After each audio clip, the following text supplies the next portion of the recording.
welcome to another episode of Roses Are Red podcast with your host, Mrs. Red Rose, her co-host, Sam I Am from the Married Couple Podcast, and AC from Midnight Media. Welcome in, everyone. Welcome in. Welcome to another episode, our first episode of 2025, which is, well, I guess it would be our second season. I guess we could say. Season 2. Season I didn't realize 2. that we were doing that. Okay. I didn't realize either. I'm like, took a little bit of a break. I'm figuring, well, I guess that's what you call it. Maybe. I don't know. We have a special guest tonight, Miss Amy Johnson. Welcome, Amy. Want to introduce you to make sure everybody knew AC and Sam, and hope everybody had a wonderful Christmas and a wonderful Happy New Year. Everybody was safe with their families and didn't get into trouble. I can't say I didn't. No, I'm joking. I wasn't in the mood. That makes sense. Yeah, It makes sense. I lost somebody as well, Amy. My best friend in November. He was murdered by the cops. It was one of our episodes. We did 2 of those episodes. Yeah. So Yes, I remember. I'm so sorry. I do remember that was a terrible situation. Thank you. It was. This pales in comparison to what you're going through, but like, it's my Sundays are not the same anymore. There's not a whole lot of joy. Where I used to extract a lot of joy from him. Mm-hmm. It's not that anymore. It's kind of like in limbo, So, but anyway, welcome, Amy. Yes. Thank you for having me. Thanks for being here. For allowing me to tell Cody's story.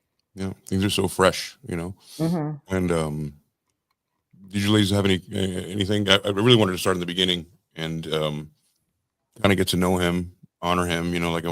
He sounds like an incredible kid. So take us to the beginning. Like, how compared to your other children? Do you have other children? What was that like? And then what happened when Cody came into the world?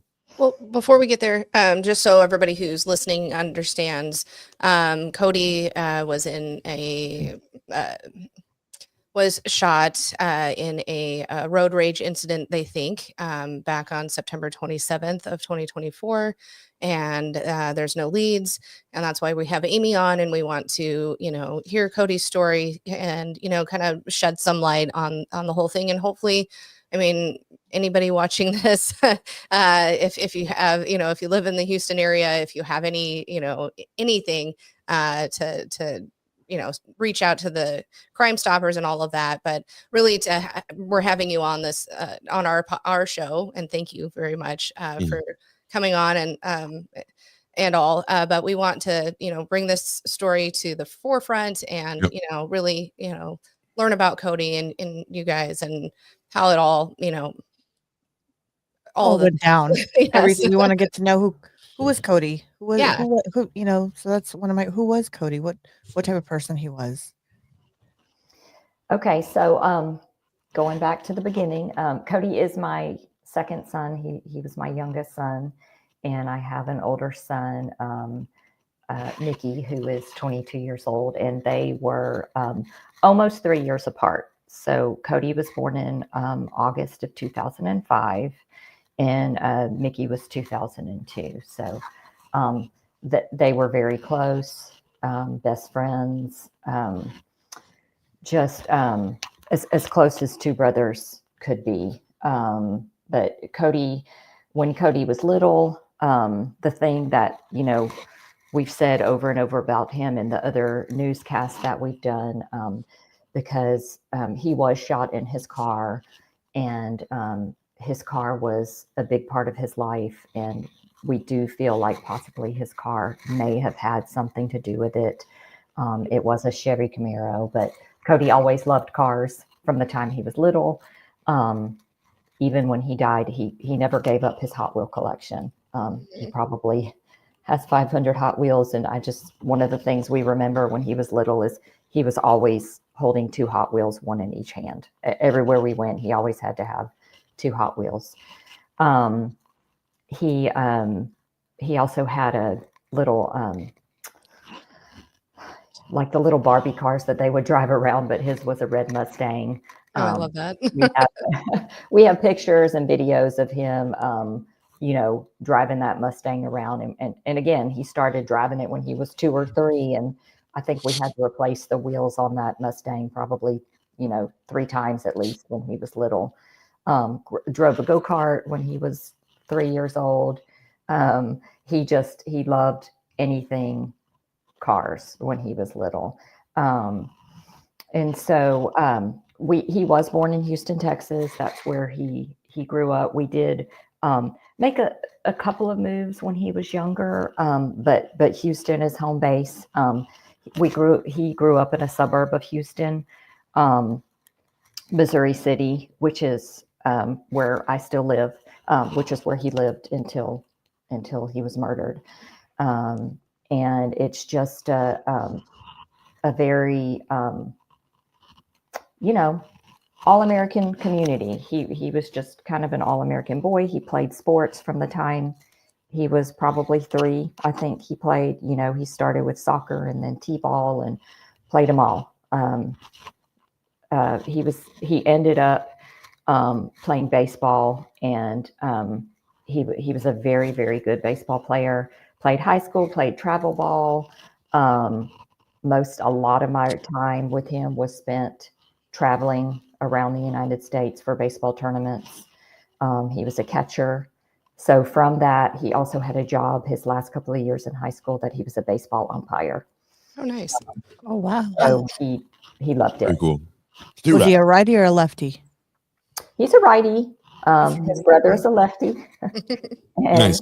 But Cody's a righty, and that was another thing, he and his brother bonded over, because his brother was also a baseball player, and Mickey was a pitcher, Cody was a catcher. So there was a season in high school. They shared one grade in high school where Cody was a freshman and Mickey was a senior, and their coach allowed them to play a game together where Mickey was pitching and Cody was catching. Oh, that's nice. That's incredible. Oh, that's awesome. It is. It's The just, ages. even now it's so special that they had that 1 year together. But yeah, that was, and then as he got older, when he was in elementary school, as I was telling you, AC, he played the drums, and then he played those all the way until high school. He took lessons. He never did it, like he played in the middle school band, but he was too cool for that. So Did you ever play like in a rock band or anything like that? he didn't, but he would just go up and jam by himself. Nice. He would just, and that was kind of just his Release. his, Like an outlet. release. Yeah. He would go up and put his headphones on and Nice. and play the drums. So What type of music did you like? He liked everything, but his latest that he played was Post Malone. Nice. He tried to teach me how to play circles. That was something we bonded over too. I did take a year of drum lessons. I was never as good as him. Nice. But he taught himself a lot too on YouTube on drums. But he also played. He liked country music too, so he played some country. But mainly, or whatever music the kids like now, that's what he would. I got you. So when I was, I went through phases. I was a hip hop kid until Nirvana came out, and then I was not a hip hop kid anymore. And then now I am. So I was wondering if you if you liked that 2011 Camaro, if you like to he play, did. There were some he would play AC/DC and that kind of stuff. But yeah, I mean, the one song I remember is "Circles" by Post Malone. That he loved playing that song, and he learned that song, perfectly, and awesome. tried to teach me that. But like I said, when he got into high school and he got into cars, Cody, I said, we always joked, because I'm like, you're the only 18-year-old who's on your 4th car, because he loved cars. And he started off with a Mustang, and then he got a little RX-7, and then he wanted a truck, and then he got his Camaro. And he worked and Grandma helped him some, but he worked and paid for a lot of these. And what he really wanted, which I was not in agreement with, but he really wanted a motorcycle. And I think we have a picture of his motorcycle, but that was his. My brother was the daredevil, and I was like, no, it's like life is too precious. Well, as a mom, you don't. I mean, of course. No, cars don't riding. look for motorcycles. You don't want your kid Right. riding, you know. It's Well, I was it's going to say this scary, for later. especially in your traffic, I'm Yeah, sure. I Right. was going to say this for later, but did you ever get like a mother's intuition, like him being into cars, that something would happen? Absolutely. And I don't know if you want me to get into this now, but he did get into a motorcycle accident 3 months before he was killed. Oh my gosh. And I knew, I knew that I had a premonition that he was going to get into a motorcycle accident just because, like you said, Sam, like in Houston, it's just, the roads are dangerous already, you know. It's humid, it's wet. It's Really, like, nobody should be riding a motorcycle in Houston, but you know, he bought it himself and he was 18. There was nothing I could do right. Sure. to stop him. But he is a complete daredevil, which I loved it. He had no fear, you know. Right. But yes, he did have a very bad motorcycle accident, which, you know, it's sad to say, but that was a trauma prior to this trauma of him being murdered. Mhm. So it's almost like that trauma. I don't want to say prepared because you can never be prepared for either of them, but It wasn't cold turkey. correct. Yeah. Yes. Yeah. So when he was younger, what kind of personality did he have? Was he very outgoing and very or was he, you know, a little bit rebellious and you know, always trying to test the limits to see how far he can get? What kind of Yes. personality was he when he was, you know, in the younger? Definitely class clown, jokester, and that's what everybody has said about him. You know, I think it's precious that his elementary school teachers have sent me, you know, pictures and videos of just, you know, him being silly and that's who he was. Whereas his brother is a total different personality, introvert. Cody was outgoing. Cody didn't know a stranger. He was always trying to make you laugh. And yeah, he was my one, always pushing the limits. What about with the ladies? Was he popular with the ladies? Yes. Yeah. Wow. Wow. Yeah, you should have. Yeah. Cody, definitely. I mean, you ask any of his friends, they're like, oh yeah, Cody had a different girl he was talking to every single week. What I'm talking about. And he definitely had a type. If you look at all of his little friends that were girls that showed up at, you know, we had several memorials for him. They're like, oh yeah, that was one of Cody's friends because. Well, give us the type in So very fit, brunette. Like I said, almost like. I'm not saying I'm very fit. I'm just saying like mom, like just brunette with kind of an olive type skin. And, I like his style. It's yes. Yeah.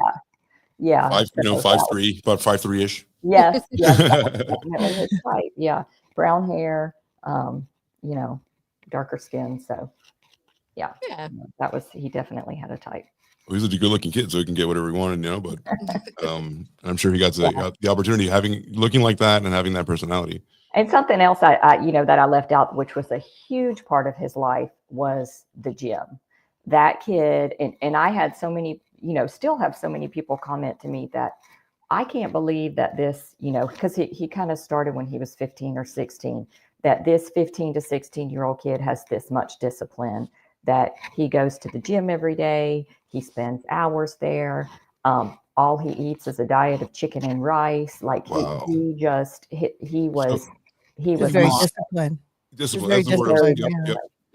Which is rare in a young kid, you know.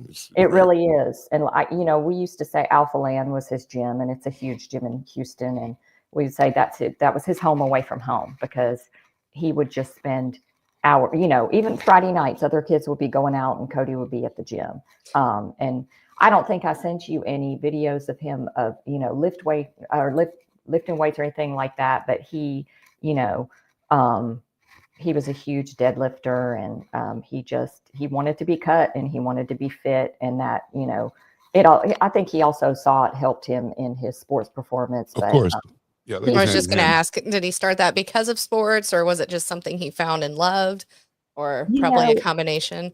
I think it's a combination. And I'd like to say that maybe a little bit he got, I'm an avid gym goer always. They always saw me going to the gym, even when he was little.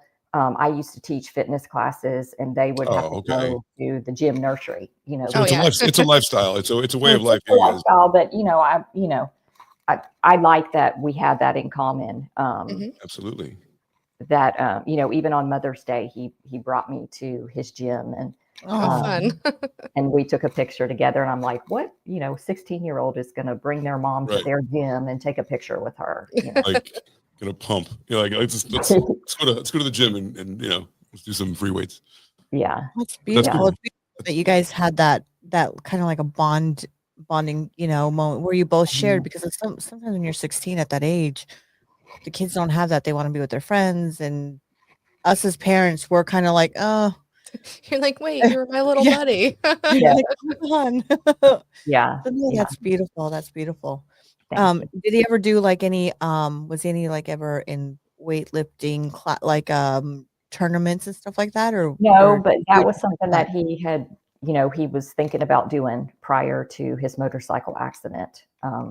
That caused him a lot of injuries, but up until his motorcycle accident, yes, that was definitely a goal of his to do some type of, fitness show. All the guys at his gym did that, and he really looked up to them. One of his memorials was at Alpha Land. They did just had a whole memorial for him one night with a balloon release, and just the amount of people there that just got up and spoke about him, and how he was just, first of all, he was like the youngest kid at the gym, and just how he went up to everybody and just was, hi, I'm Cody. And just you should know me. Hi, I'm Cody. You should know me. Yeah, exactly. That's the attitude. That's the winner's attitude. Yeah. He's very outgoing, very outspoken, very. Now, was he very opinionated? Was he very certain things needed to be a certain way? I guess so. For him, most of the time he was go with the flow, but like I said, he was very like I can't tell you the amount of ground turkey and rice that I cooked, because that's what he did every The non-negotiable is I have to go to the gym. Yes.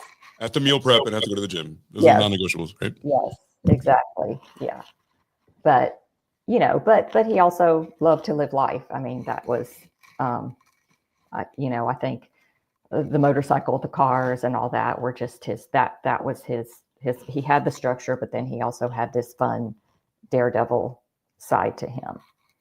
See, I love motorcycles, so that's why I'm kind of over here on the side, because I used to ride bikes. So, and then I had kids, and that had to be on a halt and stop. So I completely understand that side. Yeah. So Sean Davis.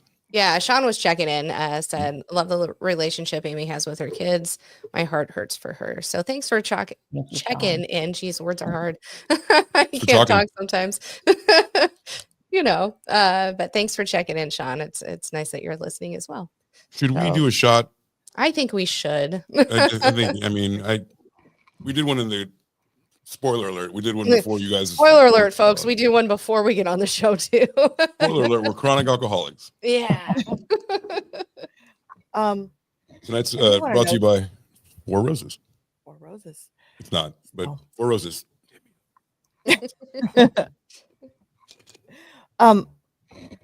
Now, did Cody love to go to did he love to go to parties? Did he love to go and hang out with his buddies? And was he like, or did they have like group things that they did together? Yeah. Like a friend group. He had friend groups. He had different friend groups. So he had his when he was in high school, especially his last 2 years, he had a friend group of baseball players. That was his friend group at school. And then he had his gym friends. And then once he got his motorcycle, he had his biker friends. And then he had his car friends. So he had several. Everything names like a fraternity for boys. So it's like he was a part of like, you know what I mean? Yeah. Yeah. So he had these different groups of friends. And And, you know, I'm not saying that he was this perfect kid that never went to parties or anything. I'm not naive like that. But, you know, if he had a choice to go to a party or go ride motorcycles, he was going to go ride motorcycles for sure. So he was like, Of course, he was more of a homebody than he was like always out. Yeah. Mhm. Okay. Yeah. And he was I'd say a normal kid in that, you know, he played on his Xbox and all that too. But he wasn't, you know, that wasn't 24/7. Also, you guys are from Texas. There's more things to do in Texas than just, you know, there's a whole, the climate's pretty good in general. Yeah. You know, hunting and Yeah. getting out in the woods. Like you can do stuff. You're not Yeah. bound. And I have to say, he was very motivated in that when I say that he was an umpire, he would go umpire sometimes. He would umpire these tournaments. He umpired for an organization called The Perfect Game, which he also played in those tournaments as a player. But then when he was old enough, he would go umpire, you know, Friday, Saturday, Sunday, all day. He loved it. And Yeah. he loved it, and it paid very well, and that's how he ended up. And he was a money. catcher. He was a catcher, which is like the He was quarterback. a catcher, which it came, you know, second nature to him to be an umpire. Because actually during COVID, there were often times where he had to call balls and strike as a catcher because umps wouldn't show up because of COVID. Right. So he had that experience. We trust Cody made the right decisions. Honor system. All right. Cheers, so now that cheers. Cheers to Cody. To Cody. To Cody.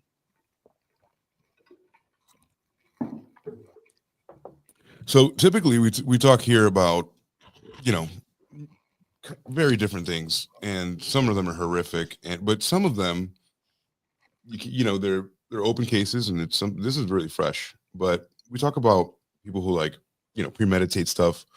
This was a weird case to wrap your head around, because it was a stray bullet that came from an undisclosed part of the freeway, and it was this is the Katy Freeway, and it was something that just wouldn't happen, right? Like, this is a 1 in a million thing. Well, like, did you look into it? Like, well, you know, all of the news broadcasts that we've done have focused on, you know, they're calling it road rage. We don't know if it's road rage, but if you look at statistics, Houston, I believe in the United States, has the highest number of roadway shootings which is very, I mean, there was just one, I posted it on my Facebook yesterday. There was one on Wednesday or Thursday of this week where somebody was brake checking somebody, and I do believe it was in kind of the same area, and they shot shots, and thank goodness these didn't hit anybody, but they caught the people. And I'm only saying that, and I only posted that article because in that article, I'm reading that article because now I'm like focused hyper aware, of course. And I'm reading that article. It was KPRC, which is a station here in Houston. And down in the middle of the article, it says, "Who killed Cody Johnson?" And they had linked one of our broadcasts in there because it's still, you know, we're still an open case, and they're still having these highway shootings. But Amy, to reiterate for the crowd, for everybody on like the audio part of this too, like this happened in September, correct? Like, this is a very, very open. 27th. Yes, it is. You know, it hasn't even been 4 months. Right. But still, we have, even after, you know, almost 4 months, we have zero leads on I do have a question. I have a question on this. Overlooking the story, and me from California, road rage is a big thing here. I mean, you know, brake checking is a big thing. I used to work for the insurance companies back in the day, and so that's a big thing. But one of the things that kind of stood out to me, could this be a gang initiation? Because of the way that it happened, and because of going back, studying the story, and I've been studying since we talked on the phone the first time. I went back and I took it to a couple of my buddies that are law enforcement, and we kind of went over it. And, you know, here in California, they would have probably said this was more of a gang initiation on how, because of the way it happened, because it was so. So, I was just wondering, is that did the police officer ever bring that up to you? I think it's always been a possibility. There's just no way of knowing, but there have been other cases that, that it has been a gang initiation and they know what happens. But there's, at this point, we don't know. So I'd like to tell the crowd, right, because we kind of jumped ahead and we're kind of like, apologize for that. No, I just wanted to direct quickly and tell people, like, kind of like did minute by minute what happened, and I'm sure you have it like ingrained in your mind. So I'm going to read an article, but you tell me if it's right, if it's wrong, and we'll look at a couple different ones. But so this one is Eyewitness News, is ABC Eyewitness News. It's from October 4th, and I'll share this now. Come on, it's going so slow. Oh, I'll share this one. This is the one I have on hand. So I think this is the one you were talking about, right, Amy? Before it was just Cody Johnson. It could be. We've actually done probably 4 or 5 up to this point with the local stations. Okay. What's that like? What are they going through with you? What are they mining from you? We did a couple just a few days after, even after we did our Crime Stoppers press conference. I think we, at his dad's house, I think we had 3 or 4 of the news stations come out, and we just did them all in a row because we wanted it out there, immediately, right after. Of course. Because we thought that would give us the best chance of people seeing something. I mean, that was our main thing, of people seeing something, anybody having dash cams. Yeah. Which is very likely. I'll tell you what, I used to work for Tesla for many years, and I have one, and I can tell you that 1 in 5 cars on the road today are a Tesla, and those automatically have a dash cam. So you can pull those, and you can use that information however you like. Maybe we can somehow, and I know we're all willing to help, because we're willing to help Sean. We sign anything we have to sign, take it to the to the city hall if we have to, just be like, hey, can you pull these records of these Teslas? Maybe go to Tesla and say, like, hey, I know for a fact they know the position of the car. Because I didn't know that they. Yeah, ma'am. Yes, ma'am. They know the position of the cars at all times. And so if he was lucky enough, in the most unlucky point of everyone's life, if it was just lucky enough to have Teslas around you, there could be we seem to have a ton of Teslas around us. Okay. I mean, at that point when it was, when he was driving along, the percentage of there being a Tesla on the other side of him are pretty good. Right. We did in our newscast, we specifically said anyone with a dash cam, if you were in this area around that time. I don't have knowledge of anyone coming forward, whether they did or not, to the detectives. Okay. I don't have that. It's got to be something that, in this day and age, it's got to be something that's being explored by the, they triangulate and ping cell phone. It's frustrating. I had seen something that, they put up these cameras along the highways and interstates and they came back and said, we don't save anything. This is for traffic and all the things. And, you know what I mean? And there's a database. We don't have anything saved, so we don't know what happened. And to me, I would assume, I can put myself in your spot. I have a daughter who's just a year older than Cody was, or is, and and I could only imagine. I would be screaming mad if that would have happened. We have cameras, but we can't tell you anything. That's asinine to me. Right. I can make a comparison between Apple. I just want to piggyback off that because it makes sense. Like, so Apple's a private company, $1 trillion company, but they can't open their phones to the government. If the government said to them one time, hey, we need to get evidence from your phones, they're like, no, there's no back door into our phones. But the state and the county and the city put all these things up, and exactly. So that's my point. Like, this is like nothing. that's a cell phone company can do that because it's private, but the city and the township that you live in cannot do that. That was the But isn't distinction I was there- making. So they have to go, that info should be readily available in Well, any way. So On the- what we were told, Yeah. because this area of Houston, it's a very, very busy area of Houston. Oh, isn't it? So where his car stopped was on a feeder road.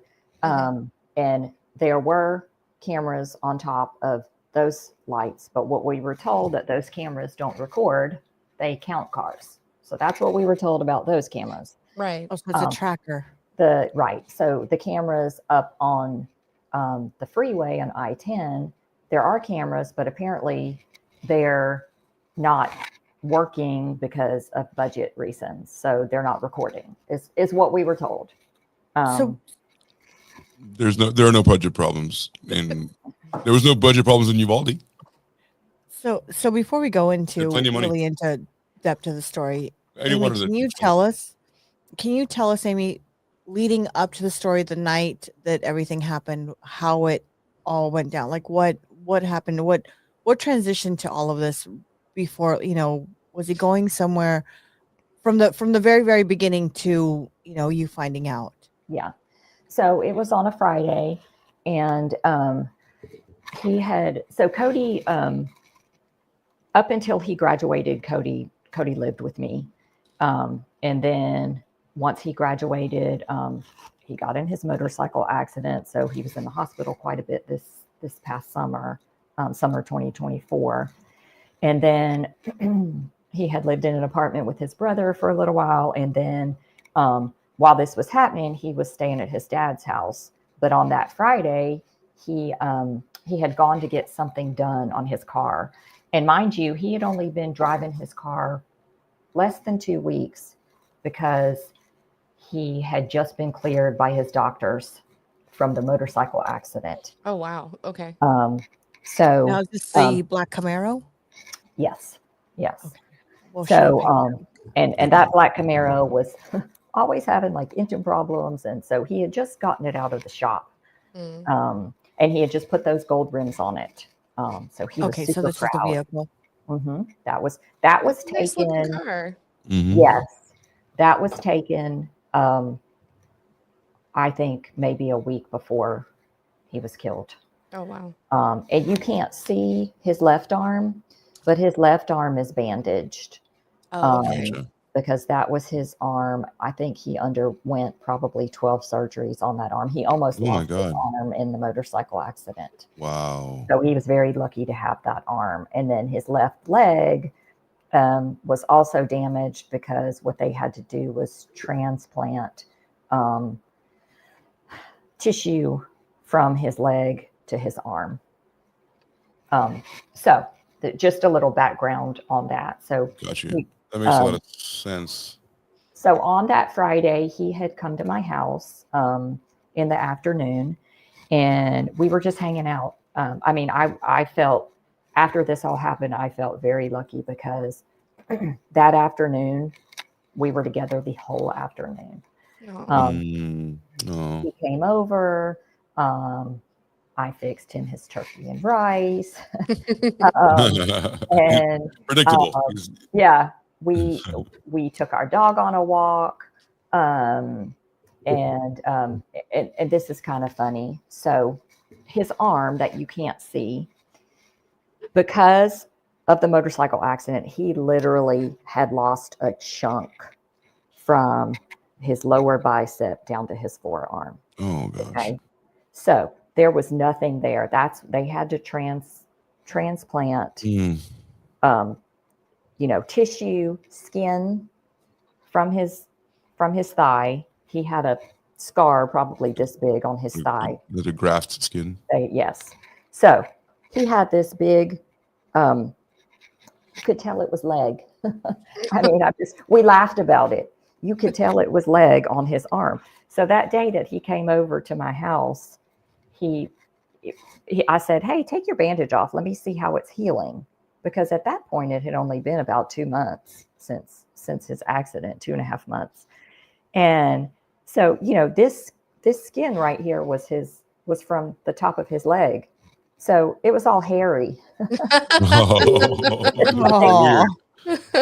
And so I said, And so I said, hey, buddy, you want to shave that? And he said, yeah, Mom, let's shave it. So we went in my bathroom. I got the clippers and we were laughing. We were just, that's the last memory I have is just shaving his arm and us laughing about shaving his leg hair off of his arm. So, like I said, we went and we walked the dog, and he had told me, hey, I'm going to pick up. The media is calling her his girlfriend. They had only known each other a couple of weeks. But he was going to pick up a girl from work in Katy, which from Missouri City to Katy, it's with traffic. It's probably, only about 20 miles, but with Houston traffic and everything, it could take about an hour to get there. So he had to pick her up at 8. And so he left my house at 7. And before he left, he had just, like I said, he had just gotten those rims on his car, and he had gotten something done with the engine. So he said, he asked me and my boyfriend, Glenn, he was like, yeah, I want to come out. He was like, does Glenn want to come out and check out the engine? He showed him the engine. And, so proud. So proud, started up the car and revved it up, and it was loud. And here, let's do a purr. Yeah. Right. Yeah. So, like I said, that I feel so lucky to have spent that, the last 4 or 5 hours of his life with him one-on-one. Not knowing. I mean, Not knowing, because here he is 19. How much time do you ever get with like a teenager, where you're one-on-one, just those special kind of moments. I think that's why we asked that question. And Rose asked that question too, because I used to be out. Like my life was out. My life was not. I lived in a very different. I'm from Miami, so our houses were more like, mine was like a museum. I couldn't touch anything. I couldn't sit anywhere. So like I was like, all right, y'all don't want me here. I'm gonna so, there's like no place to sit. So like my life was out. I was always out. Yeah. So Yeah. it's a big difference when you have like you live your life on the streets and or you're just a homebody, which is what Cody was. Yeah. Did you that day, spending your moments with them and having this beautiful time, did you get any gut feeling to say, hey, maybe you should stay home, not go out? No. Any type of indication, anything that, No, of course you always worry, and I had worry on top of worry because of the motorcycle accident, but I was like, you know what? His motorcycle was totaled. So I was like, I don't have to worry about that motorcycle anymore. He's in the car. This car is, safe. He's going to be safe in this car. And I grew up in a very small town where I could have never imagined driving the roads of Houston at the age of 19, but that's what he grew up doing. So where are you from, Amy? I'm from Louisiana. Okay. So born in New Orleans, but then moved to a very small town, Franklinton, Louisiana. So I grew up driving country road, Understood. Much different experience. but the kids around here, that's what they do. You go into Houston to do everything. And he had driven in Houston since he got his license just because of baseball and umpire and everything. So he was very comfortable driving in Houston. So I didn't, I guess a little bit I had just because he had that injury, but it wasn't like an overwhelming fear because it was almost like, oh, now he can drive his car. He's probably going to be more careful because he's on he's 4 injured. wheels. Right? No, but but he's probably going to be more careful because he's injured, so he's not going to take those risks. He knows what it is now, right? Exactly. But he did. In all intents and purposes, he didn't do anything wrong. Right. Like there's nothing that he did wrong or could have done better because the poor kid was just driving. Right. So he left here around 7:00 that Friday evening. And, it was in September, so it wasn't quite dark yet. It was still light when he left here for sure. Mm-hmm. And that was the last time I saw him. And, I think back to that night where it was like, from what they can tell, he was shot somewhere between 7:50 and his car stopped at 8:04. Okay. So AM or PM? PM in the evening. Yeah. Maybe this is a good time to read an article and kind of see what the people are talking about. Well, and you had mentioned, or I'd heard something on one of the news things that you have like Live 360 And he wasn't speeding. He was, he was Right. driving normally. He was driving like he should, So, I mean, Okay, you had Life 360. So this is the thing. Yes, we did have, he shared Life 360 with all of his driving buddies, all of his motorcycle and car buddies. So they all had each other on Life 360. So we had his route, and was he speeding? Well, yes, but he was probably going with the flow of traffic. I think when he was up on the Beltway and up on I-10, he was going 80, but there was like never any hard braking or anything like that until his car stopped at 804. Who doesn't speed? You know what I mean? I mean, well, at least well, keeping up. I mean, especially in Houston. I mean, I've not had a whole lot of driving through Houston, but a few years ago, my husband and I came back from Galveston up to Omaha, Nebraska, and had to drive through there. You can't not keep up with the flow. You have to, otherwise you're in more danger than going a little bit over the speed limit. So I'm sure he was driving fine. Right. It's not like he was going 100. He was probably going with the flow of traffic. Right. Exactly. Yeah, and he tasted what it was. I mean, you have so much to lose when you're faced with something like that, and I'm sure that hurts so much to like lose, that part of his arm, and it must have completely affected the way he thought about baseball and like athletics, and like it's a really big wake up call. It did. He even, and I didn't know this because so many of his friends are sending me pictures and videos just in memory of him. But somebody had sent me I don't know if it was a TikTok, something he had made, a video he had made about how, hey, this is what I did on my motorcycle. Please don't do this. Please don't make your mother ever have to get this call. And just be careful. Don't. Very thoughtful. So yeah. Well, after the motorcycle accident, did you have like a feeling of it's morbid, obviously, but you're like, I told you so. Like I'm horrified this happened, but like in the back, you're like, God dang it. I knew it. Like, why didn't you just? I did know it. Like I was convinced when he got that motorcycle that something was going to happen to it. A mother's intuition. I knew, my mom, and I knew my son, that he's a daredevil. So he likes it a bit too much. Yeah. It's when you like stuff too much, it's like a wanton, like a desire to be on it, and you lose safety at that point because it's like I need it. It's a obsession. So that part kind of goes to the wayside because you're having so much fun. Right. And I think even when the motorcycle accident happened, his dad was the one who called me because the cops had called him.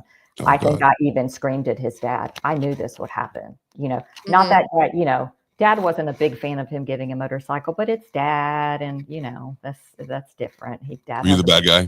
And you're the bad guy. Yeah, he's got a bike, and now he has a big bike. Cody had a little. I don't know. I think y'all have a picture of it. Cody had one of those. Yeah. Little. I don't know what you call it. Right. What? Before we go to that, let's go with Dave's comment real quick. Can we do that real quick? Oh yeah, Dave did say he says it's amazing to me knowing the story and where it happened in such a populated area that no one reported seeing anything at all. And that's how we were. I mean, I still am, but it's like that's how we were when it first happened. We were like, we know the Katy Freeway. At any time where he was, there are, I can't even, hundreds of cars on where his car was. And at that intersection, I'm like, somebody had to have seen something. Yeah. Yeah. So let's, like I said, for those people out in audio land, they're not looking at our facial expressions and stuff. Let's tell them what was going on at the time. This was like I said, this was the one that said up to $30,000 reward offered for tips and suspected road rage murder. So this is, again, they're categorizing it as road rage on a 19-year-old 1 week ago on I-10. I'm familiar with I-10 because I'm from Florida and Tallahassee, going to Tallahassee, and then, I've gone to Jazz Fest a couple of times and New Orleans a bunch of times. So I-10 is you go straight for so long, you get hypnosis in Texas. Right. It's crazy. It's crazy. Before you go into the next one, AC, the next comment is from Sean. Yeah, Sean said someone definitely had to see something. Yeah, of course. The Tesla's alone. So it says, Katy, Texas, a reward up to $30,000 is being offered to any information that may lead to an arrest in the murder of a 19-year-old man in Katy, Texas, the Katy area. Deputies believe it may have been a road rage attack. I wonder why that was the thing that they went to first. Cody Because Johnson of was so much road rage in Houston. Amy had said earlier that Houston's probably or is the biggest place for road rage, and I think when there's unexplained and it's gun I love violence, moving. it would be assumed that it would be something like that. Correct? Right. Well, that was the big question, and that's why I asked somebody who I know that's in law enforcement. I asked them, to look at this for me, and they said, we would probably first our thought would be, a gang initiation, because of the way how it was in the evening. Nobody saw, it was just a point blank one shot. It could be that. Yeah, it could. I mean, it could be. It wasn't like there was a car behind him. It could be another car. It could be another car traveling on the other side that were shooting at each other. Like there could be a couple things. But that's definitely a possibility.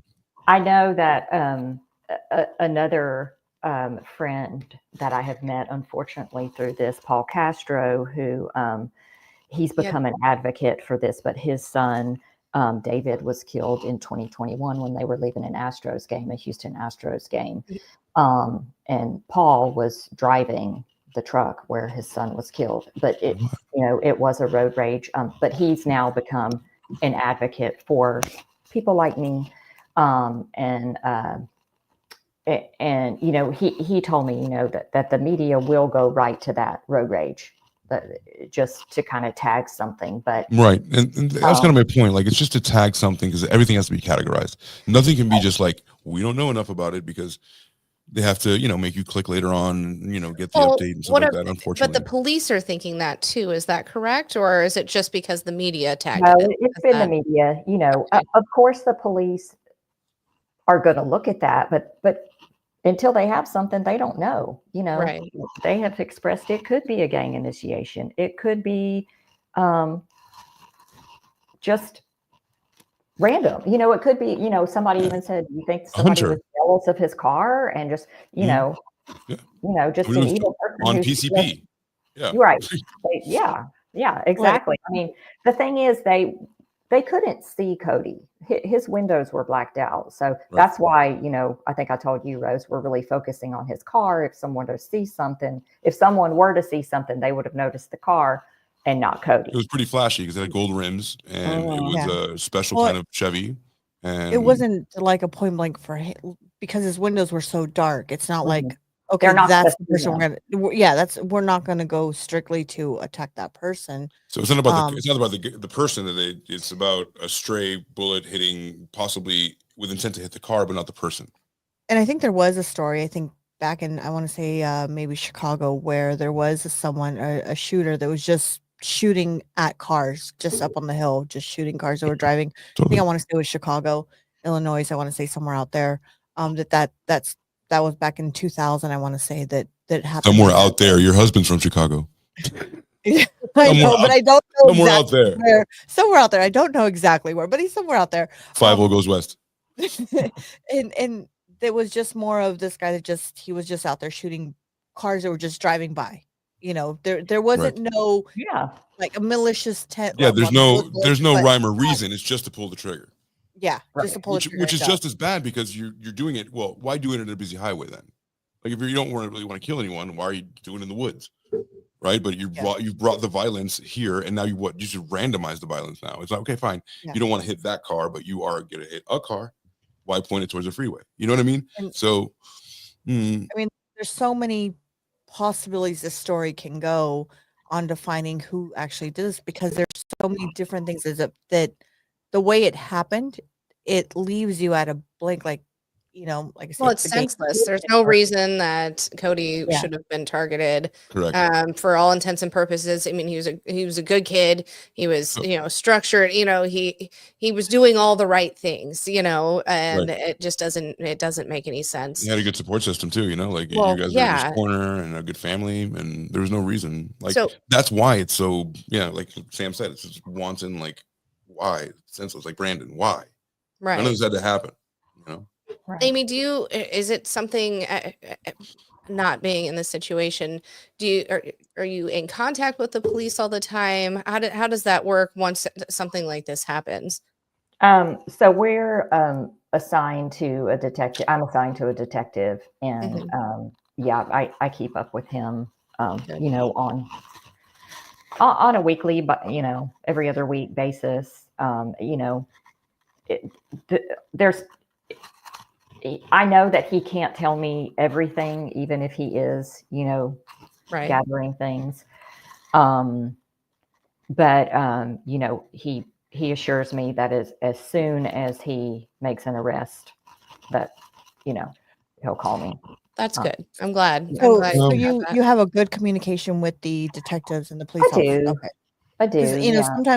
sometimes a lot of people, you know, like I know with AC's case, sometimes maybe the police officers or the detectives aren't as cooperative to tell you things, and they're very on the Well, this is because one of their own killed. These are completely guy. different. Like, so they're not going to talk to So- them, but like, you know what I mean? Like, this is like a Yeah, but Yeah, I'm saying this is- some police officers brush it off and say, okay, well, you know, We'll let it's you know. open. We brush it. Yeah, we'll let you know, and they brush it to the side. Have you gotten that feeling with the police officers out there? Unfortunately, when she in runs out of Texas? leads, when they run out of leads, it might happen that way. You know, Yeah. like I mean, not that they will, but like if they do, no, I they'll know. disconnect. You know. Yeah. I have to say, so we're with Harris County. So where it happened is under the jurisdiction of Harris County Sheriff's Department. I know some cases, like I was saying, when Paul Castro's son Astros game, that part of Houston is under HPD, Houston Police Department, but where Cody was Harris County Sheriff. And like I said, my detective, and he was the one who gave me the call that night. That's our sheriff of Harris County right there, Ed Gonzalez. And actually, when we did our Crime Stoppers press conference, he was there. We had an event in December with Crime Stoppers. And unfortunately, there is a group in Houston called Parents of Murdered Children. And I am now a member of that group. And so we had an ornament hanging on December 14th.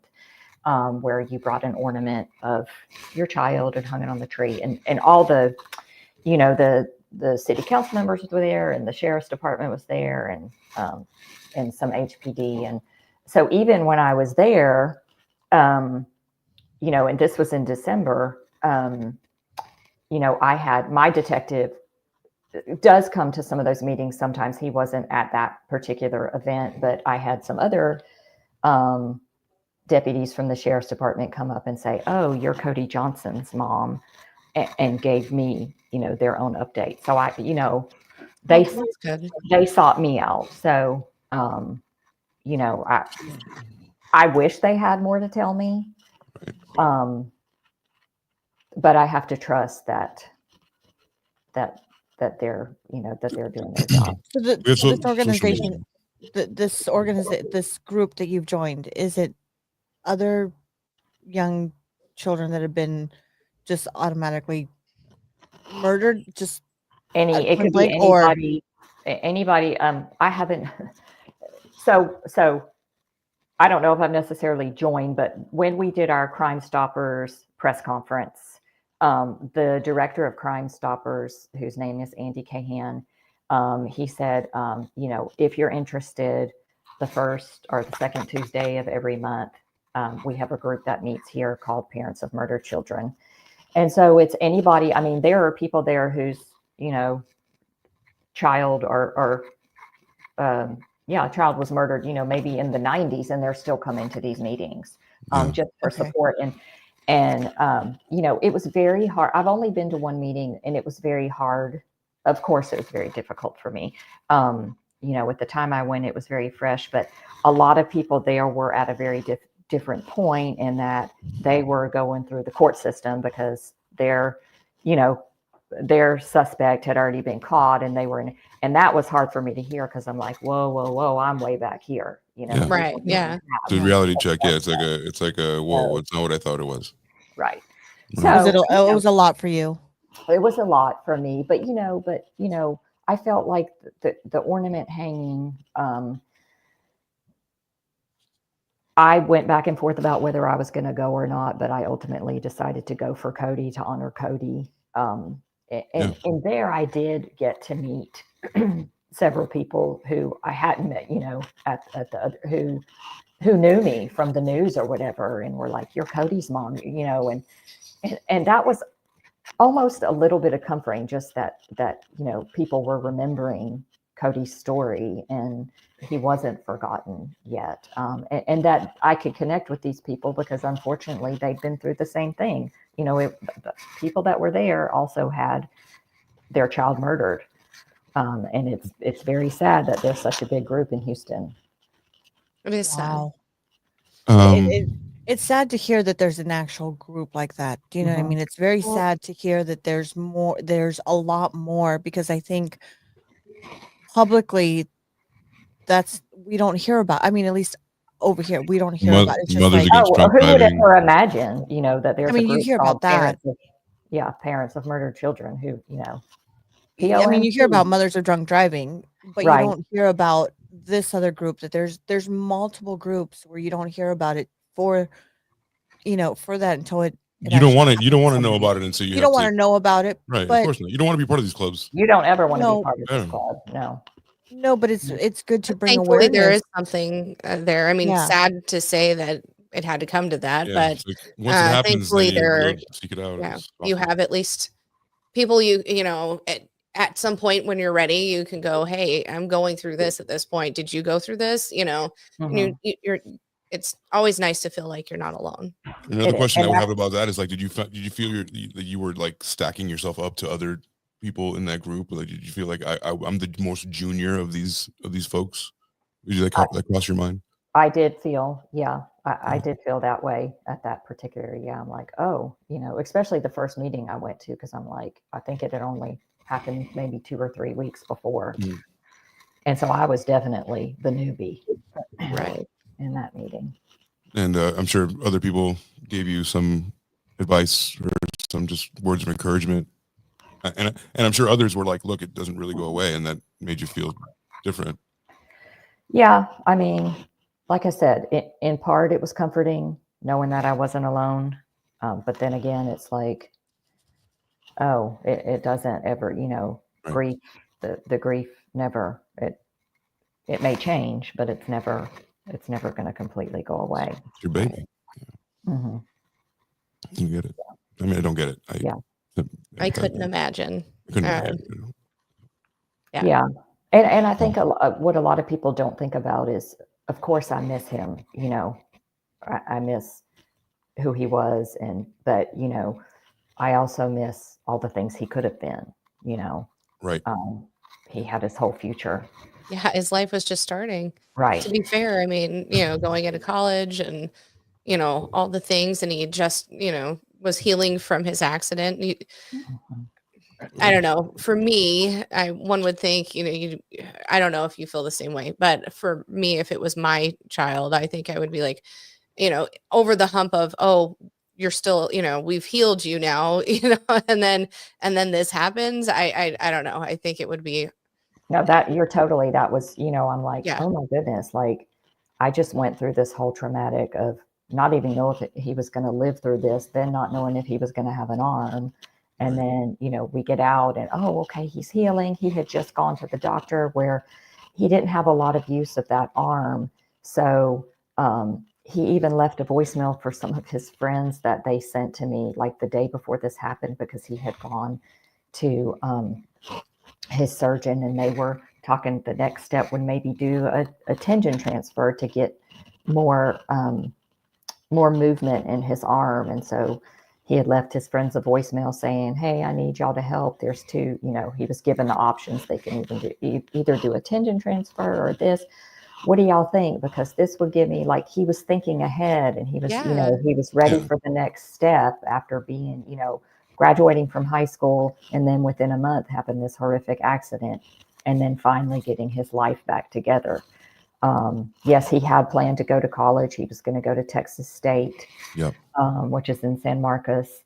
And he actually delayed that because of the motorcycle accident, but he had been accepted. We had gone to summer orientation. And, you know, of course, in my mind and in any mom's mind, probably the guilt would have been like, maybe I should have let him go, you know, to college, even with that injured arm, because could hey, he'd you still be could alive. do that all day. I I think you can know. do that with a different, you know, you could say like if he never would have got on the motorcycle, he would have been in college, and then he Mhm. wouldn't, right, and then he would have just gone, and we wouldn't have delayed Yeah. anything. So you could, I think you can, right, ladies, like you can do that all day and just be can- like, woulda, coulda, shoulda, and I think you could. just drive yourself crazy with that. This is Yeah. honestly one of the worst cases of luck I've ever seen. Like Mhm. Just to it's put just that out there, he didn't have It is. anybody who disliked him or anything, because it sounds like to me he was very well loved. Everybody, you know, liked him. He wasn't he didn't have anybody who wished enemy. him harm or enemies or anything like that. No. Or No, no, you know, I think this was completely random, and like you said, Rose, either gang initiation, just random shooting, right? You know, that's what I And- think, because and he just to was, make sure clear, the girl that he was seeing had nothing to do with it. She was you know, because that's sometimes people see and ask you know, did the girlfriend or the girl she was seeing have anything to do with it? And she, you know, from what we spoke to on the phone, she seemed like a nice girl that he was seeing, and yeah, yeah. Like It I was said, new. it was It new. would They be didn't know impossible each for her to other. shoot a moving car like that. Oh, she no, was no, on the show. Yeah, she was at work. He was going to pick her up, so she was a motorcyclist. That's how they had met. And so Mhm. she was working at a, a shop called Cycle Gear, which where his car stopped was probably, it was only a couple of blocks. He was almost there. He was Right. almost there. And so, no, she actually didn't even know until the next morning. She, you know, when we called her, and because she was just like, why didn't Cody pick me up? You know, and she had tried to call him, and you And know, went of to course, voicemail. um, I assume it went to voicemail. We don't have his phone. That's still been used as Hmm. evidence. So, Evidence for what? I mean, he was alone. He was Well, alone in the car. they got to check everything, right? I yeah, mean, we due you know, diligence. yeah, because it's still an open case. We don't have anything. I mean, I don't even have the autopsy because it's an open case. So, that's, yeah, so they still have it. so that But yeah, night he was driving to go pick up he the was girl driving he to was go pick seeing. her up from work. She got off of work at 8.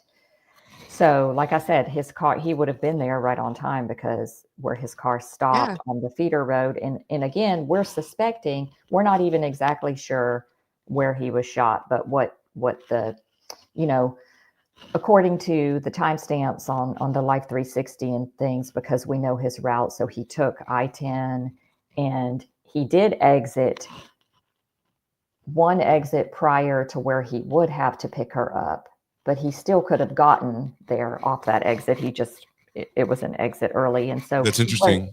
Would he normally make that mistake? Has he ever done that before? you know, I don't know, because I don't know how many times he had been to that area. I Well, personally, if I would go that way, I would have taken the exit he took, because Okay, the the next early one. one you have to make a quick U-turn, because her shop was on the other side of the freeway. Now, people speculated, it even said this on the news, where his car stopped was right in front of Memorial Hermann Hospital, Katy. And people suspected he was driving himself to the hospital because he was shot. Oh, I don't know if I believe that, because I don't even know if my son knew there was a hospital right there. he You know, probably didn't. To be fair, I have a 20-year-old. You know what I mean? They know what's on their GPS. They right. don't really think about. I swear, if I tell my kid to go anywhere, she's pulling it up on GPS, even if she's been there 500 times. So, I mean, maybe he was better at that than she is. She No, is gonna. he used to GPS for everything. And, Yeah. you know, whether or not he was just exiting because, I mean, they suspect he was exiting because he was shot. and Mhm. he was exiting to get off. What else are you going to do? You're not going to Right. keep driving on I-10 when there's an exit right here. And it was the exit, like I said, that was very close to where she was. Well, Um, and you know, sometimes in Texas, my sister lives in San Antonio, so driving along, you know, the interstates and things, those acts or the feeder roads or whatever. Sometimes it's faster to go that way rather than stay because of mhm. traffic. I mean, who knows? Yeah. Uh, Sometimes it's a quicker route, even if it Right, and seems his like it's GPS not. may have told him to get off there. Yeah, I don't even know because, yeah, like you said, if he would have got off at the next exit, it would have been a very quick, yeah, you know, yep. off. Do you, And do you okay? So for where exactly was he shot at? I know this You might be don't a know. very tough He question, doesn't but know. No, do you know, Amy? Do you know? Have the No. police told you anything? um, so there were in his car there were two in the driver's side door there were two bullet holes, and in the back he had his car was a two-door, not a four-door. And so in the back panel, there was also a bullet that went through the back panel. I do know that he was shot once in his leg and once through his side. But you mentioned that But I don't know what killed him. Like, I don't know the cause of death, so I don't got it. know. So you know where he was shot, but not the cause of death. I don't know exactly where he was shot. Besides I can say roughly. leg and his side. So Okay. I don't know. Did it pierce his heart? I don't know. Did it pierce Right. his lungs? Understand. That I don't know. Okay. I want people to understand the scope of it. You know, it's like what is known and what it isn't, because there's all types of misinformation, things that just get lost in the shuffle. Like, it's good to hear it from and put it on the internet forever. So Mhm. and if it's something that, like, how long it's so the investigation is ongoing. There's what are those? What does that look like when you meet? And obviously you can't share that, but like, is it optimistic with the detective, or is it kind of like the same? Is it becoming the same kind of conversation, or is there anything new that you glean from it? It really just depends on I can't share too much of Of course, what he tells me, but very broad. he I don't even know how to answer that question. It's okay. Okay, You don't understood. have to. You don't have to. You don't Yeah. have to. It's okay. You don't have to. I did Um, it going back to the night that it happened. So like I said, we do know what time his car stopped. Mhm. I was at home, I was thinking back to that night. I was like, oh, I was, at home watching TV and just went to bed like nothing happened. And Yeah. I didn't get the phone call from the detective until midnight. Oh my goodness. And Wow. it was actually on the news, the 10 Before you o'clock got the news, call. and I didn't know. What? Oh my goodness. Wow. Not his name, of course. They Of didn't. course, They of didn't. course. But just that. Oh, You're fine. let me hold on. I'm gonna get off team. I'm gonna have to. I think my Yeah. computer's running out of charge. Just a No second. worries. You're fine. No worries. No worries. Yeah. We'll kind of recap what's going on here, and Also, Sean Oh, gosh. said, in my opinion, they had to be going at least close to his speed, and maybe he sped up, and that's why the bullet hit his back panel. I agree. Yeah. let's check out this video. It's hard. This is a hard story because we This is all tough, have young and it's children. Us as me and Sam, we have kids in our 20s. And this is I tough mean, because Alex know. is literally a year older than Cody, and I mean, thinking about it, I mean, like I said, I might shed some tears. I'm kind of holding some back. Putting myself in Amy's position, I can't even imagine. And I was talking to Dave earlier, and I'm like, I don't know how I'm going to do this. You know what I mean? It's tough. I It's just, tough for me. I you want to know, give it the most respect, but I also want to kind of know what's going on. So I want people to know as well. And I'm gonna have to rehash the story. We're gonna have to watch this video because we're about an hour and 25 in, and like we need a kind of like we knew it was 804, but I'm always interested in what the media says, and the media always spins it. The media always makes it obfuscates. If it's to suit their narrative, they'll cover up for anybody, right? So now I'm hyper aware. Don't we? Now I'm hyper aware since this has literally become like something. Not only did I talk about this stuff, it kind of happened to us all, not just me. All. Yeah. I'm hyper aware of how the media portrays it, especially in the beginning. Yeah, and if you're do whatever out, they want. and if you're out in that area of Texas, and there's anything you might have heard of, you might have maybe in a talk somebody said something, please contact. You can be anonymous at the Crime Stoppers. Give them a call. Actually, they have to be anonymous. So- to get the Yeah, and reward. we're gonna put the Yeah. Crime Stop thing. I have this to share as well, so we'll share that in a minute for sure. Okay. Are you okay if we share this video? Of course. Yeah. Okay. Yeah. 18-year-old son's killer. Deputies say that it may have been a road rage attack. Cody Johnson was shot and killed a week ago along the Katy Freeway near the Grand Parkway. We've got Chaz Miller live for us in Midtown this morning. Hey, AC, this is kind of breaking up on my end. Is it breaking up on anybody else's end? Yes, Yeah. it is. Is this the one that Rose put in? Oh, I did. Oh, it's playing for me. I apologize. Okay. Anybody else can do it? Right. Is this the one that's in the group chat? This is the one that's attached to the article. Okay. Eyewitness News. Eyewitness. Yeah. Good thing for quantum internet, like quantum fiber. Like I was like, what? Do you have internet that is transcends space and time? They're like, yeah, $75 a month. I was like, word. Let's set that up. So I don't know. Let me see if I can find it. Bear with me. He's a very handsome young man. A very handsome young man, and Thank you. I think so. He was, yeah, totally. He's a combination of me and my brother, because my brother's a daredevil, but I was the drummer and like the extrovert, and he was the introvert. So he has from both. So I can totally relate to like a younger brother vibe. And how does his older brother? I mean, there's so many questions to ask, but like, what's his state of mind? What's his state of mind? Yeah, like I said, they were just best friends, and when this happened, going back to, I got the call at midnight, and Mickey, who's his older brother, my older son, is in college, and he goes to college in Iowa. So when this happened, Mickey was in Iowa. Where does he go in Iowa? It's called Simpson College. Okay.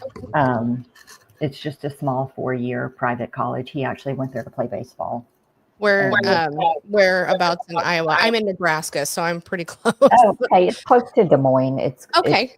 It's called Indianola. Oh, yeah, I know exactly where that is. Okay. So, Yeah, sorry, okay. that's the only reason I asked. I'm like, Okay. oh, where are we? Yeah. How close am I to that? Yes. So, oh man. Yeah. So he, he's a senior in college. So this is his last. Well, he's about to start his last semester. When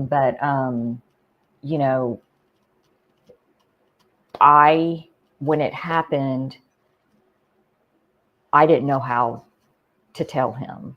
Right. And thankfully, his grandmother Oh. lives about 30 minutes from him near Des Moines.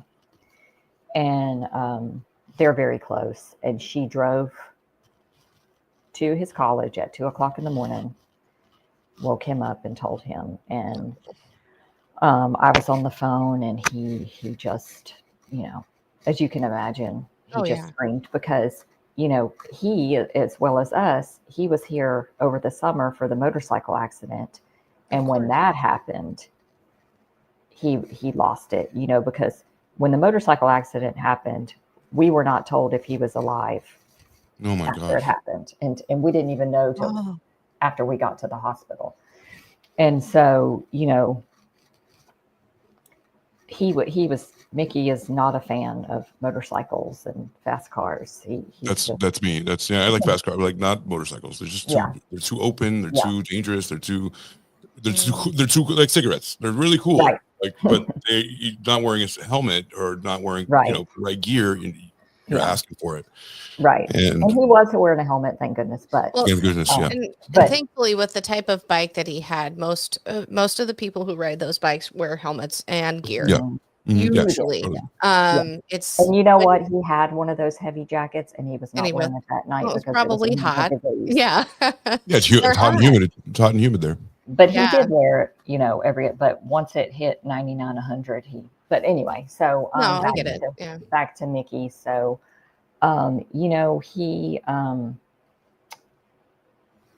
he lost his best friend, and he ended up coming home for about a month. But I'm very proud of him. He went back to school. He finished the semester. He's still going to graduate in May with his bachelor's degree. And What is he studying? he is studying. His major is exercise science with a minor in chemistry. Oh, These- wow. There are peas in a pod. they are peas in a Yeah. pod. Yeah. As a mom, having to grieve, and this is, I don't know how I would do it, but as a mom, having to grieve yourself, but having to help your son, grieve as well. Do you find that I sometimes put my own grief aside when it comes to my kids? Have you found yourself doing that? Of Or, course. Oh yeah. yeah. I feel like I need to be strong yeah, for him. And then, also, I'll be honest there, as a mom, like, I hope none of you ever have to go through this, but you can't imagine what it feels like to lose your son. And there are days you don't want to go on, I bet. but I know I have to go on for him. And so he's my reason for going on. Because I know, he's already lost his very, very best friend. And so he's, like I said before, like he and Cody were they're very much alike, but very opposite in their personalities. And he's very much an introvert and doesn't talk about his feelings. But since he's been home a month now for the Christmas break. He's about to go back. Mhm. But, we haven't sat down and had a conversation about Cody, but it's like we will bring up things like, oh, Cody did this, or we've gone several times. Cody's favorite thing was to go to Crumble Cookie. My favorite. And so we've been there several times. And Celebrate him. In memory of him. And just, like I had some of Cody's stuff here and he's like, oh, I want this sweatshirt. And I'm like, of course, just that's how we've talked about him, but not, and just to let him know I'm here. And, I've been, I'm in grief counseling. I brought it up with him, but he's like, All right. I mean, not, He's a guy's guy. He's Yeah. I'll figure this out. Yes. And he will, like No I doubt. said, he still finished the semester. Yeah. I couldn't have finished the semester. No way. You have to commit me. You have to commit me. If my, I mean, Mhm. I kind of had something like that. I haven't talked to a grief counselor myself. Is that? Do you feel like it's helping? I ask you Definitely. from a place of like I Mhm. need it. Yes, definitely. Yeah. But I do think you have to. So my grief counselor, like I was saying, Paul Castro, who also has been through this, Yes. I asked him who he recommended, and this is who he recommended, and he has been wonderful. Good. But you have to find somebody who focuses on grief. And actually for me, it's focusing on trauma because Right. Exactly. which I didn't realize until, it's PTSD. And I Of course. do have, PTSD about, I couldn't Sounds even drive for a while, I bet. I haven't, and I'm still scared to drive in Houston because I'm thinking Who's out there? who do you have a gun or did you It's a kill form my of son? terrorism if you think about it. That is Mhm. terrorism to its purest degree. It's like I don't know what's out there. I don't want to go out there because Yeah, like it hits you so close to home. right. Exactly. And the trauma, you might not realize you have it because I was in denial for a while, thinking I can call him or I could, Mm-hmm. like, of course he's just there, I just haven't spoken to him in a minute. I was always a realist. Like, come on, man. There's no denial. Like, what's up. What's up. Like, you don't really know until your mind fractures, right? And you're like left. Your mind is open and bare, and you're like, I don't know what's real for a minute. Yeah. Just for a couple seconds, you're like, what's real? I can't do that, and then it hits you like a ton of bricks again. Well, I do that sometimes because I'm like, well, Cody was supposed to be in college, and I've convinced myself. So I'm like, oh, he's away at college, or he's away. That's the main thing. Yeah, he's away at college. But yeah, it's every day there hasn't been a day since September 27th that I haven't cried. Most days, multiple times. It's just like I said, I miss him. I miss him so much. Of course you do. Jeez Louise. So there's a Crime Stoppers number. We do have to share this because who is this person? I don't know now. But Crime Stoppers does have a number. And if you have a tip, it's 713-222-222-TIPS, right? Yes. Is that the main place to call? Is that the best place that they've given you to call if somebody has a lead in the area? Yes. Yeah. And that's where, it's $30,000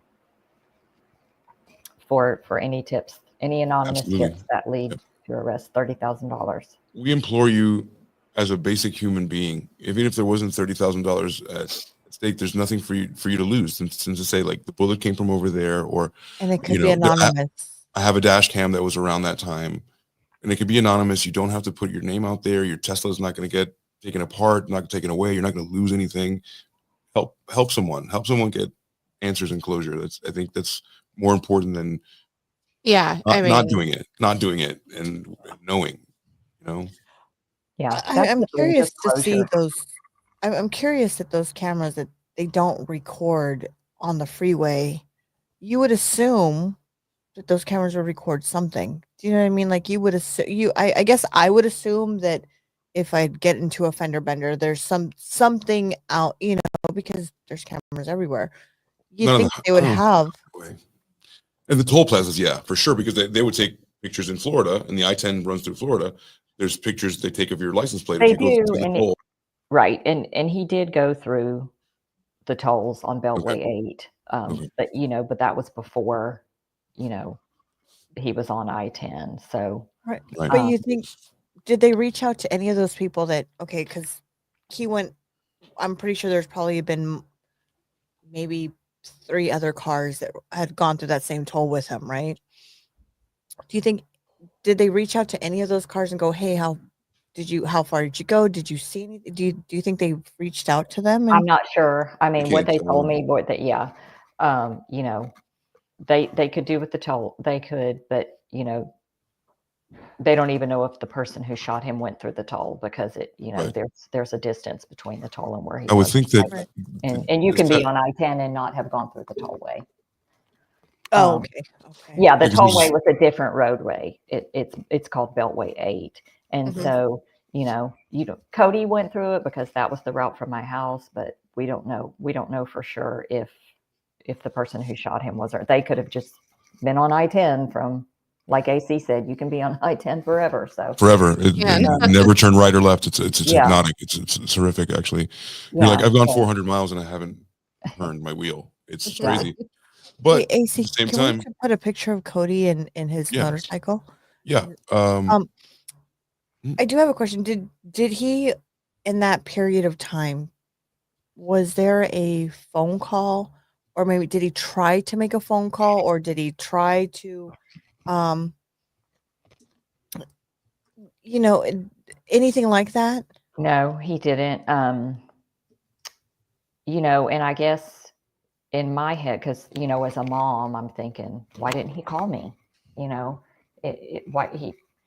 Why didn't he call me after he was shot? But if I'm thinking, he was driving with his right hand, he could not use his left hand, and he was shot. How is he going to pick up his phone to call, or right, to take his hand off the wheel to even? I don't even know if his car had the, it was a 2011, so I don't know if it had the capability to use the screen to call.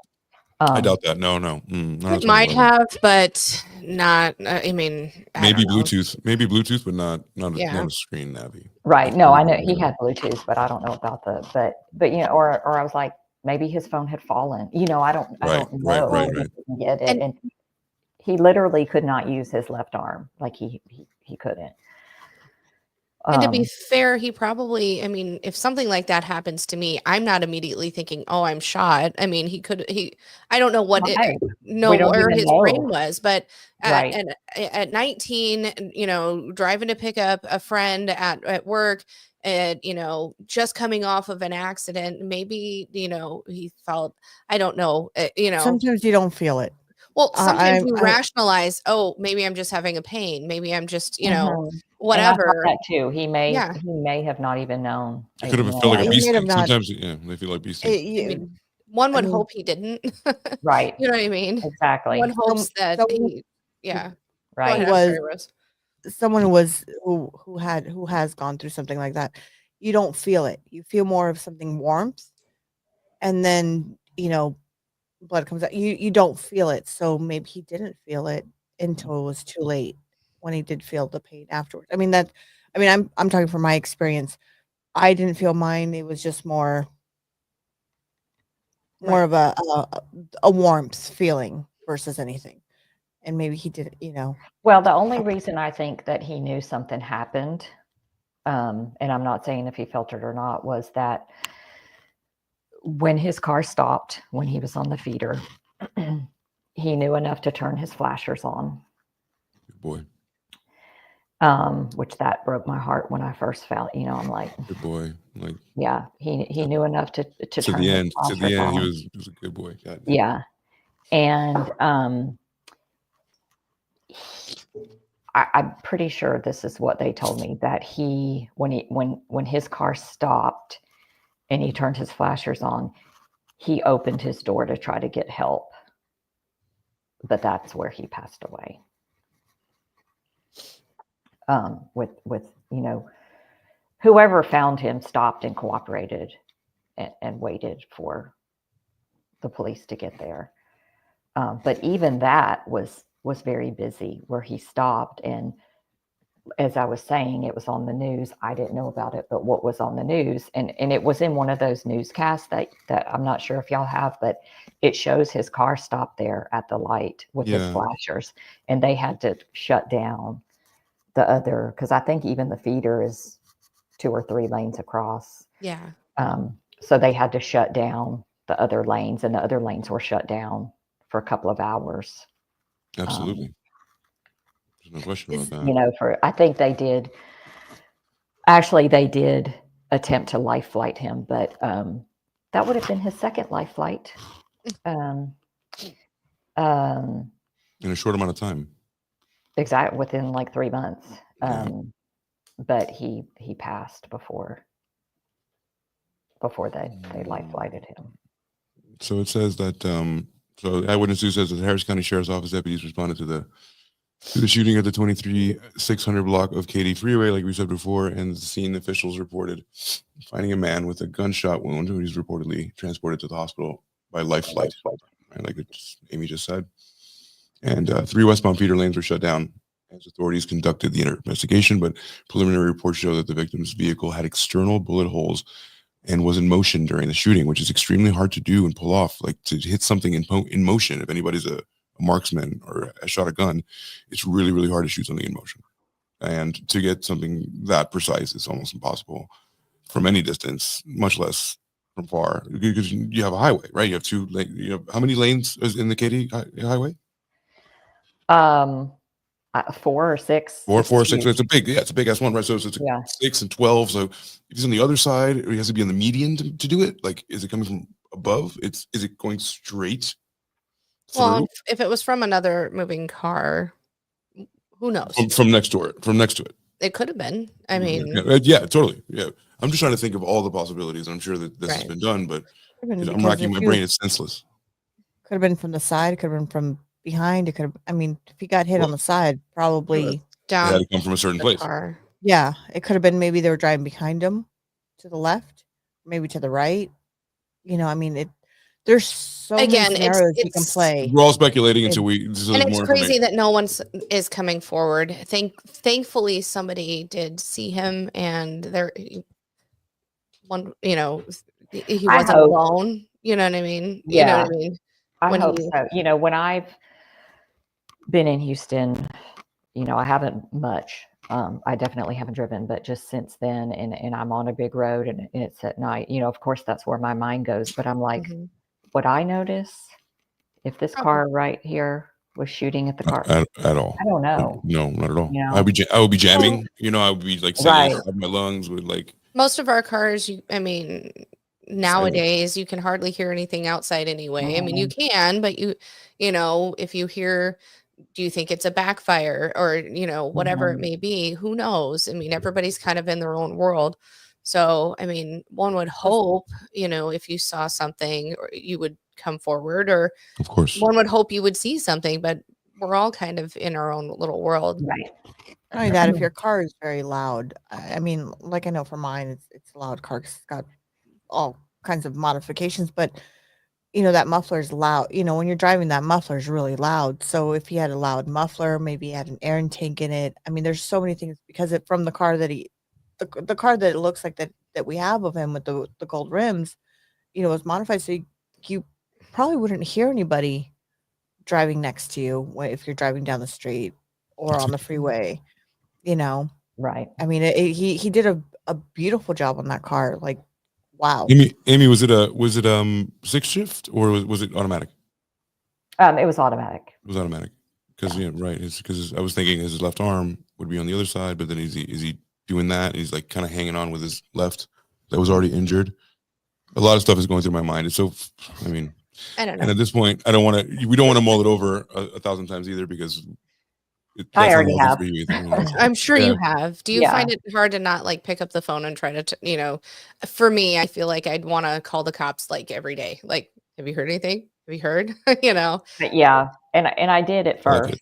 I would have I definitely did at first, called them more, and now it's like I said, it gets exhausting. Of It really course. does. As much as I want to find this person, because at the beginning I was doing a post every day, Mhm. on whatever social media, and but it really does just get exhausting, and sometimes I'm like, oh, I just want to have some sense of normalcy, even Yeah. though I don't think I ever will. But and also I'm like, well, I don't want people to be like, well, here she is again, putting another. Well, because it's delicate. What I was No, going to say was it's delicate because you don't want to push so hard that they don't want to help you anymore or Yeah. associate you with someone who's like constantly, even though it's Yeah. their job and you have all the right in the world to exceed, like want the best job possible out of people, Yeah. of course. But like Yeah. we live in the real world and we know how people are.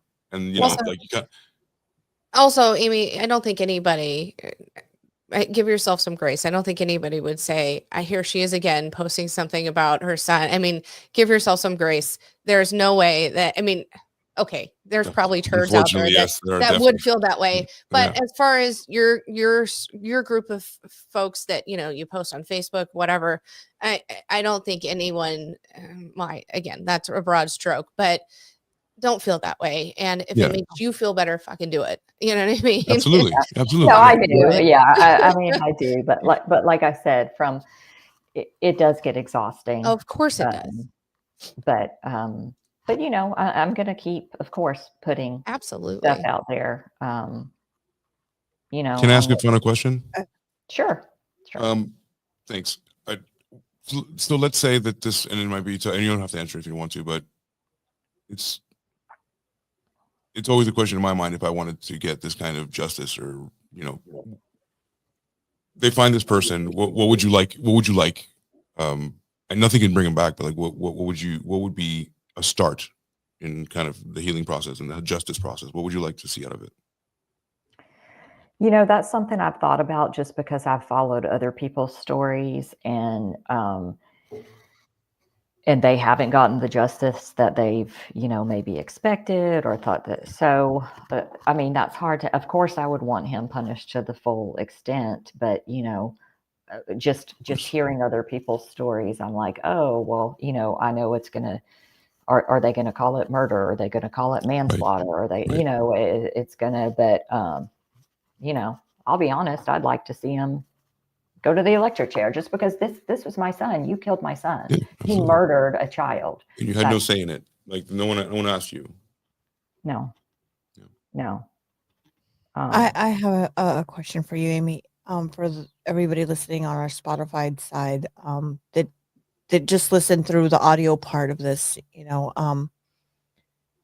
what would you like to tell them if anything you could say? What would you say to the people that are out there that are listening and watching this?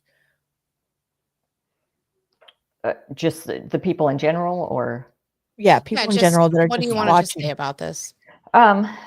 just I guess what we've kind of said from the beginning, and when I say us, his dad and I, just as parents, as a mother, as Human. as a human, of course, because not every, but it's just like this was an innocent life that was taken away senselessly for no reason.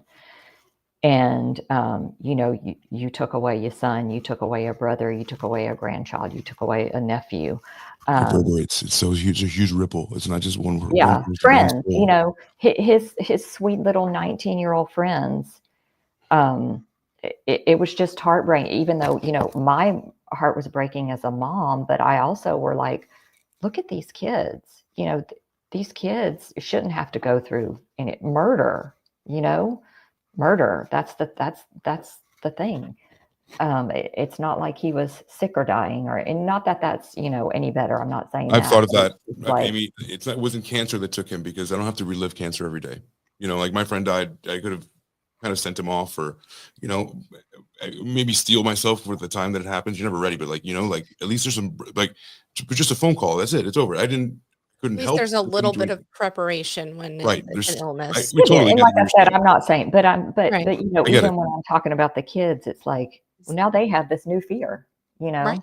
as I have a new fear, we Right. all have a new fear now. Oh, okay. Am I going to be, I just Oh want my to go gosh. out and have fun with my friends. And, Yeah. his sweet little friends, some of them came to visit me on Christmas Eve, and it's Oh. just, I think they want a way to connect with Cody. And I have to think, they're just babies, They are just And they're babies. traumatized too. Like this is the story of the friend that was killed in high school, and that's how that shaped their, Mhm. it's like that the ripples. It's like throwing a pebble in a pond. It's like forever reverberating throughout the entire pond, because everyone in the community, especially in a community like Katy, people know each other. Right? Like, Yeah. doesn't make sense. I mean, we're like I said, where we grew up in Missouri City, and Sienna Plantation is where everybody knew everybody, and it just, I mean, if y'all would have seen the number of kids who came, we had, before we even had his celebration of life, they had like I said, the balloon release at his gym, just Mhm. hundreds I of saw that. kids that got up there and spoke and cried. And, it was just, like I said, these kids. And then they organized, the next week, they organized a ride for anybody. I mean, you didn't have to have a motorcycle or a muscle car, whatever, just bring whatever you have to ride. And we did ride the route from his gym to where he died, which that was very difficult. That was the one and only time that I did. And I wasn't driving. I rode, but just the amount of people that came out and the stories that they shared, it was just, it was heartbreaking and heartwarming at the same time, that he had just such an impact on, kids anywhere from like 16, 17, all the way to, guys in their 30s who worked out at the gym. He was a good kid, yeah. Yeah, But he was. it's unfortunate. You will never know that how many people would come out for you until Right. something like that happens, right? So it's like a thing you don't even want to think about, because it's Mhm. to know the answer, you are in a horrendous place. Mhm. But we all said he would have loved it. Like he loved attention. He would have loved it. The ham, the Absolutely. ham. Yeah. Yeah. He was a very handsome young man, very well loved and a handsome young man. Thank you. So my heart goes out to you. Thank you. It does. And you know, I wish there's something more we can do. I'd love to do that. And Sam and AC would, Let we us all know. let us I know, will. please. Yeah. And there's I've actually been talking to my counselor about this. There's, right now I'm just getting through day to day, but eventually I want to do something. We've had the ride, but I want to do something, more to honor him. I'm not sure what that is yet, but we will. You'll Well, get there. if there's anything that we can do, if there's anything social media wise, or obviously this, this entire broadcast is going to Exactly. be Yes, cut I into appreciate it so YouTube much. shorts, and they'll be like more digestible. And we'll talk about that a little bit offline, so you can know what to look for, and we can tag you correctly. Okay. But please, anyone who knows anything about this is obviously a mother pleading for help, right? So Yes. everybody do the right thing. Let's spread this around. Make sure to hashtag it correctly and share it. Call the tip line 713-222-TIPS, and that's going to be the Crime Stoppers. And there's a $30,000 reward. If you are a scumbag and you just want the $30,000, we'll take you. We'll understand. Wait. Just come and talk to us. Just have good, just have good information. Yeah, just have good information. It has to pay off. Know that we're just not going to. And if you don't know how to contact Crime Stoppers, contact us. Call us at the show. We'll contact Amy immediately. Yeah. Please. Yeah, you can send us a message. You can go ahead and we're on every platform, between all the way from Amazon, Spotify, Facebook, Instagram, all the way to TikToks and YouTube. Please send us a message. Let us know Anywhere. if you don't want to Anywhere. come forward, and we will pass forward the message. We Anonymous. can do it anonymous to Amy, and Amy can go ahead and address it to the right place that it needs to go. Anything helps. It doesn't matter if it's one thing that maybe you just saw a green car go by.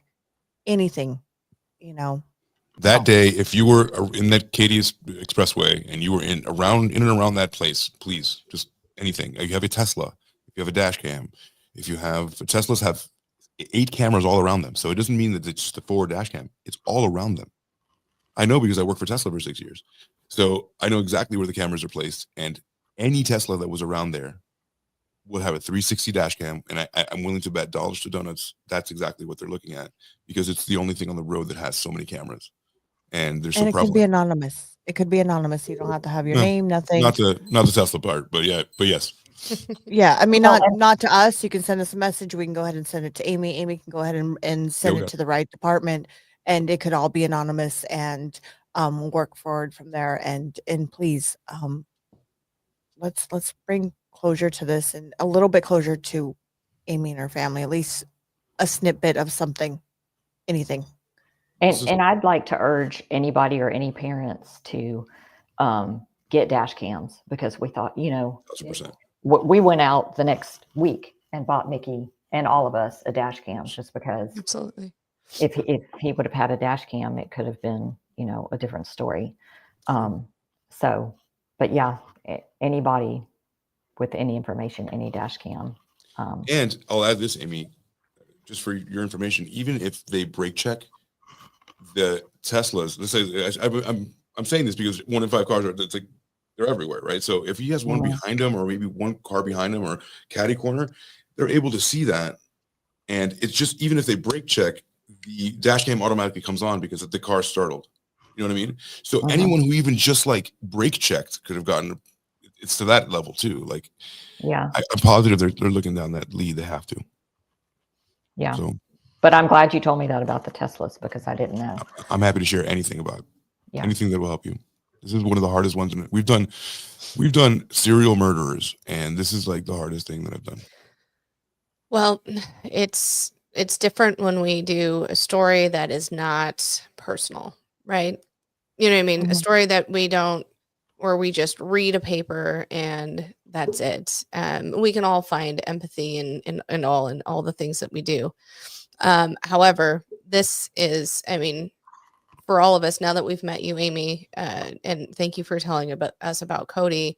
Now, I mean, as a mother, Rose, I mean, we can put ourselves in your spot. I have no idea what you're going through, but I can only imagine. And I think of my own daughters. My situation's a little different, but kind of the same. I have two girls about the same difference in age. And my youngest is about the same age as Cody. And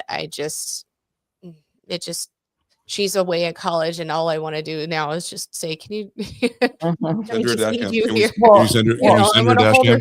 her. I'm going I'm to gonna- now. Right. And I'll tell you now that this is another probably effective PTSD, because I'm so worried that something's going to happen to my other son now. You know, Of like I'm like, course. oh, well, I couldn't, there's no way I could go on after that. Like I can't even- can't even And your imagine. mind, those are intrusive thoughts that As a therapy mom, eventually will. Right. I would want to keep him home. I would I not want him do. to. I do. I'd want to Yeah. be with him every day. And it Yeah. was just Graduate quick. my own PTSD. I would assume would make me be like that. Yeah. All of a I mean- sudden a helicopter mom. Right. Well, that's how he's 22. Yeah. And I'm always like, where are you going? Where you know? Exactly. He's I like, would be too. Mom, but I would yeah, be too. And I can only imagine. And thank you for sharing with us. You're I'm unbelievably brave. already this is- tearing up. me I've too. I been had to- tearing up the whole time. yeah. You're Um, unbelievably brave. Now she said my daughter's getting ready to drive down from Washington down to me with my grandkids, and when you said dash cams, it really never crossed my mind until right now that you said that, and that's something I'm going to and they're cheap. have her. I mean, you can Yeah, get them on Amazon for like $30.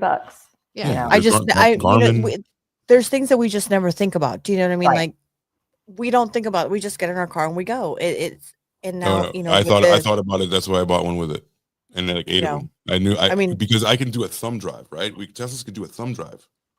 They can have an external thumb drive where you put it in, right? And you get into an accident, the dash cam comes out, and then you can take that thumb drive and give it to the cops, and that's your evidence. So like that's a main sticking point to these cars because it also helps your insurance. It's like I can prove I didn't do anything.